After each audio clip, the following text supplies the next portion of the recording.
Raporo y'ikigo cy'igihugu cy'ibarurishamibare igaragaza ko umubare w'ubushomeri wagabanutseho 6% uhereye mu kwezi kwa gatanu uyu mwaka. Abasesenguzi n'abashakashatsi mu bukungu bo basobanura ko kuba myinshi mu mirimo n'izindi serivisi zagenda zongera cyangwa se zigenda zongera gusubukura imirimo bitanga icyizere cy'uko umubare w'abadafite akazi uzagenda ugabanuka. Jean-Claude Mutuyeyezu.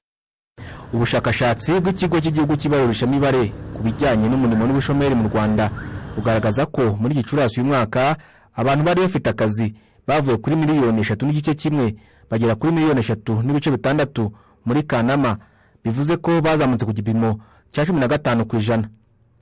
Iri zamuka ry'abantu babonye akazi muri aya mezi ryatumye umubare w'ubushomeri ugabanukaho 6.1% kuko bavuye ku mpuzandengo ya 22.1% bariho mu kwezi kwa gatanu bagera kuri 16% mu kwezi kwa munani.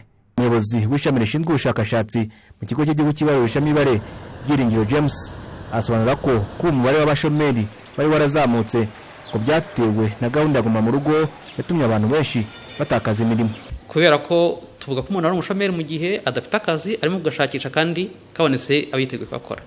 Noneho nyuma yo kwa gatanu urumva muri abo bashakishaga akazi harimo abakabonye.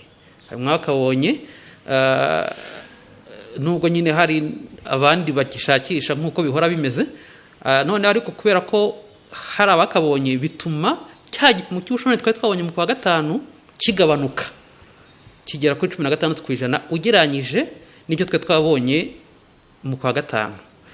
Ariko nanone icyo gipimo kikaba kiri hejuru y'icyo twari dufite mbere ya COVID-19. Zimwe mu nzego zatumye ubushomeri bugabanuka harimo ubwubatsi bwatanze imirimo mishya 123, ikaba yariyongereyeho 43% ugereranyije n'iyari isanzwe.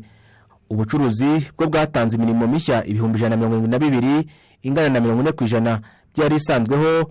Inganda zitanga imirimo mishya 133 bingana na 81%, mu gihe amacumbi na service zitanga ibyo kurya zo zatanze imirimo mishya 174 bingana na 150% byari isanzweho mbere ya coronavirus. Abasesenguzi n'abashakashatsi mu bukungu bavuga ko hari icyizere ko imirimo ishobora kuzakomeza kwiyongera kuko serivisi zinyuranye zitanga imirimo zigenda zongera gusubukurwa buhoro buhoro. Turabiza amashuri agiye gufungura, ni igikorwa cyari kikiri muri lockdown cyari kigifunze. Amashuri nafungura tuzi ko amashuri menshi hari nk'abantu bari barabuze akazi wenda kahagaze kubera wenda ubushobozi bw'amashuri yigenga. Niba akazi kongeye gutangira mu kwezi kwa 11, iyo ni intera duteye kugira ngo abandi bantu bongere basubire mu kazi. No ubushobozi bwongeye kuza, ni sector igiye kwemployinga abantu. Murabiza amashuri ntago ari abarimo gusa, hari n'abakora mu bigo by'amashuri bashinzwe isuku, hari transport zo gutwara abana. Ugasanga ari uko tugenda twigira imbere mu kurwanya cyangwa se mu kugabanya cases n'imibare y'abafite icyo kibazo, niko sector zose zongera gufungura mu buryo nakwita normal. Ku rundi ruhande ariko imirimo yo mu rwego rw'ubuhinzi yo yaragabanutseho 7% kuko mu kwezi kwa gatanu yari ku gipimo cya 56% igera kuri 49% mu kwezi kwa munani. Kuba muri icyo gihe cy'impeshyi ubuhinzi buba budatanga umusaruro uhagije ngo byatumye abasanzwe babukora bajya gushaka akazi mu bindi. Imibare y'abari mu rwego rw'abikorera nayo yagabanutseho 3.1% hagati y'ukwezi kwa gatanu n'ukwa munani, bivuze ko yavuye ku gipimo cya 34.8% igera kuri 30.7%. Umuvugizi w'urugaga rw'abikorera mu Rwanda PSF Tonese Ntagengerwa avuga ko kugabanuka kw'abikorera muri aya mezi byatewe n'uko bamwe bahagaritse ibyo bakoraga kubera ubucuruzi butagendaga neza. Igice cya mbere ni icy'abantu bashobora kuba baragize ibibazo muri business bakorera bitewe na corona bakagabanyuka cyangwa se bakaba barimo batekereza ubundi buryo bwo gukora kugira ngo bashe gusubira muri business.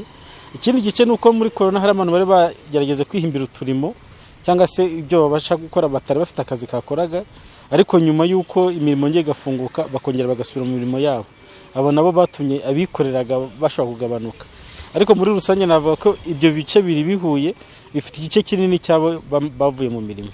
Haracyari byinshi byo gukora mu kubona akazi karambye kuko kugeza ubu abari 62% bafite akazi bakora nka nyakabyizi cyangwa abanyabiraka bagahembwa gusa ku munsi, bisobanuye ko bakora bagamije amaramuko gusa, bityo kugiye cyari cyo cyose batakaza akazi kabo.